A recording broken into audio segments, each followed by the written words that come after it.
The train was never supposed to stop there. For 3 years, Nathan had taken the same 718 line from Hillside Station. It was predictable, comforting, always the same stops, the same faces, the same cold coffee in a paper cup that leaked a little near the lid. But that morning, the train slowed in a place that didn't exist on the schedule. No announcement, no signs, just concrete walls stained with moisture and a dense, unmoving fog pressed against the windows. No one reacted, not even the woman who always sat 2 rows down, the one who usually tutted when the train delayed by a minute. Her head stayed fixed forward, mouth slightly open, eyes glassy. Nathan stood confused and looked around. No one else moved. The lights flickered once and a soft static hummed in the speakers. Then silence. The doors opened, and he stepped out. Nathan lived a quiet, functional life. He didn't mind being alone, not really. He liked order, liked rules. His mornings were structured down to the minute. Coffee at 6:55, toast at 7:02, walk to the station by 7:09, platform B, second bench from the left, same train, same seat. He didn't notice much beyond his own routine, but stepping onto that unfamiliar platform felt wrong. The air was thick, almost solid. Each breath left a film on his tongue, metallic and damp. The fog wasn't moving, it just hung there, like it had weight. There were no signs, no station name, just a staircase ahead, rusted railing, cracked concrete steps disappearing upward into shadow. Somewhere above, a light buzzed. Broken, rhythmic. He turned to step back into the train, but the doors were already closed. Before we dive deeper into this story, make sure to subscribe, leave a like, and let me know in the comments which city or country you're watching from. Now let's begin. Nathan stood motionless for a long time. The train was still there, behind the glass, but everyone inside sat perfectly still, like mannequins, lit by the cold blue glow of failing fluorescent lights. No one looked at him. He pressed a hand to the door. It didn't budge. He knocked, nothing. No heads turned, no eyes blinked. The train felt sealed, cut off. So he turned to the staircase. It felt too narrow. The walls on either side were lined with stained tile, the kind you find in old subway bathrooms, yellowed, chipped and wet to the touch. The steps pulsed slightly underfoot, not visibly, but he felt it, like something just beneath the surface was breathing. Each step groaned, not from weight but from something older, rotten. The railing left rust on his hand. As he climbed, the buzzing light grew louder, then softer, then stopped. At the top, a corridor stretched endlessly to both sides. Pale blue paint peeled from the walls in sheets, exposing strange dark patches beneath. A leaking pipe dripped somewhere nearby. The floor was sticky. He turned right. The hallway narrowed after only a few meters. Ahead, a door stood slightly open, held by a broken wooden wedge. A single word stenciled in faded red above it. Office. He pushed the door open. Inside, a waiting room. 6 chairs bolted to the floor, a cracked vending machine filled with unlabeled items, a desk. Behind it, a woman stood perfectly still, her hands resting lightly on a clipboard. She didn't look up, didn't move. He asked where he was. She pointed behind her, to a red door with no handle. The red door closed on its own as soon as he passed through. It didn't slam, it didn't click, it just sealed. Nathan turned, tried to open it, but the surface felt warm, almost fleshy, and unyielding. No handle, no hinges, just a red rectangle embedded in a wall that pulsed faintly with each of his breaths. The hallway ahead was long, narrow. The lights flickered not with electricity, but with a rhythm. 2 short pulses, 1 long, then silence, then again. It reminded him of something he couldn't place. Morse code, maybe, or a warning. As he walked, the floor tiles changed under his feet.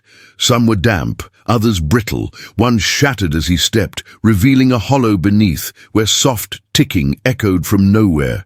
He didn't look down again. Doors lined both sides of the corridor, some ajar, some shut, none labelled. He passed one where whispers leaked out, not voices, but the friction of dry mouths trying to remember language. Another oozed a thin black liquid that trailed across the tiles toward a vent. The vent was breathing. He kept moving. At the far end, one door was wide open. Bright light spilled out, unnatural and colorless. Inside, a room that shouldn't exist. It was a replica of his childhood bedroom. Same furniture, same crooked bookshelf, same dent in the closet door. But everything was wrong. Colors drained, edges warped. A fishbowl sat on the dresser, filled with dark water and no fish. A tape recorder played a loop of laughter, his own, much younger, fading in and out through static. Then the lights died, pitch black. He didn't move, couldn't tell how long he stood there, seconds or hours. The silence stretched, then fractured, replaced by soft, slow breathing behind him. Too close. When he turned, the room was gone. Only the hallway remained. But now all the doors were open. The hallway stretched longer now. Nathan could swear it hadn't been this far before. He turned to look behind him, but there was no end in sight. Only doorways on both sides, every single one wide open, every room waiting. He tried not to look inside, but from the corner of his vision, he saw glimpses. A man standing too still behind a shower curtain. A pair of shoes walking by themselves across a tiled floor. A pile of hands, unmoving, pale, arranged neatly on a table. Then one room pulled at him. He stopped in front of it, breath shallow.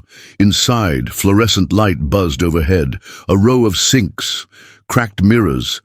A public restroom, maybe. But ancient, neglected. The air was moist, heavy with the scent of rusted pipes and mildew soaked deep into the grout. He stepped in. The mirrors caught his reflection, but something wasn't right. His movements lagged a second off, maybe two. He raised his hand slowly. His image raised it later. And when he smiled, the reflection didn't. He leaned forward. His eyes in the mirror were wider than they should have been, too round, too still. His mouth opened slightly on its own. Not his real one. The reflection was breathing harder than he was. Then a stall door creaked open. A figure stepped out, male, dressed in a transit uniform soaked through with dark patches. His cap sat too high on his skull, skin pale and waxy. The eyes, not human. They flickered, not with life, but with light. A dull glow pulsed inside each, like dying bulbs behind frosted glass. "You're not supposed to be here," the man said, but his lips didn't move. The voice came from the walls. Nathan turned and ran, but the exit had changed. The door now led into another hallway, a new one, narrower. Wet footprints already marked the path ahead, identical to his own.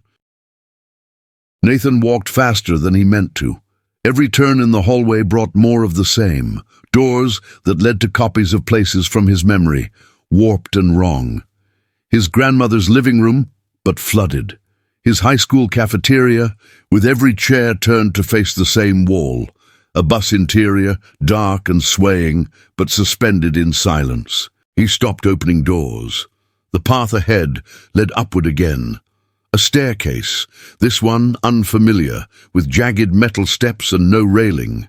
The walls closed in tightly, smeared with handprints too small to be adult, too long to be children's. At the top, he emerged onto a platform. He expected sky, air, relief. Instead, more fog, thick, motionless. The lights above buzzed behind cracked cages. The clock on the far wall read 3:03. It didn't move. One figure stood at the far end, a boy, maybe 10. Pale skin, sunken eyes, no expression. He held a lunchbox, a plastic one, red, but faded into pinkish grime. Nathan approached slowly. The boy didn't flinch, just extended one arm and pointed to Nathan's pocket. He hadn't placed anything there, but when he reached in, his fingers closed around a folded slip of paper. He opened it. A transit ticket, dated that morning, stamped with his name, no destination. The destination field was scratched out in deep, angry lines. The boy took it from his hand, and without speaking, turned and walked off the platform, straight into the fog. He didn't fall, he didn't disappear, he just kept walking, and the fog absorbed him. A train horn echoed in the distance, low, drawn out, not from a direction he could place. Then headlights cut through the fog, a train older than it should have been, dull green metal chipped at the corners, windows blacked out, doors already open, waiting. Nathan turned. There was nowhere else to go. He stepped inside. The floor of the train was damp, and each step pulled at his shoes like wet cloth stuck to linoleum. The interior was dim, lit only by scattered overhead bulbs, most of them flickering, some broken entirely. The seats were wrong, not damaged, just shaped incorrectly, too narrow in the middle, too wide at the ends. Some reclined backward at impossible angles. None of them had armrests. Nathan sat anyway. His breathing felt louder than it should have. The air was dense, full of electricity that never discharged. Across from him, in the row ahead, someone else sat, still as a statue. It was the woman from the office, same blank expression, same hands folded on her lap, but now she was blinking rhythmically, too fast, not natural, not human. He looked away. Outside the window, the tunnel moved slowly, too slowly, and the light didn't change. Same pale wash over cracked tile and leaking pipes. Shadows flickered, but nothing moved to cast them. The walls outside shifted. They no longer resembled a tunnel. They looked like rooms without doors, places he had seen before. A hospital hallway, his office break room, a basement he hadn't entered since childhood. One window showed the real platform, Hillside Station, the one he had left. The clock on the wall there read 7:21. The train was still parked, still waiting, people boarding, normal life still moving forward. He stood, pressed his hands to the glass. The image warped, melted, reformed, showed something else. Now the platform was empty. The clock read 3:03 again. The woman across from him finally spoke. "You already missed it," she whispered. Her voice cracked like old film. The train kept moving, but the outside world had stopped. When the train stopped, the doors opened without sound. Nathan stepped out onto a platform identical to the one he knew.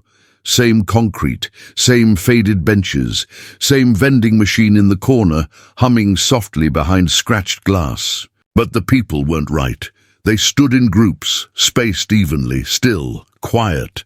Every single one wore a different body, tall, short, old, young, but every face was the same, his, staring back, expressionless.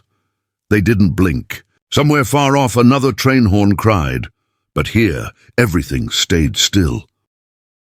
If you enjoyed this journey into darkness, don't forget to subscribe, leave a like, and drop a comment below. I've got more stories waiting, and some of them might already be watching you.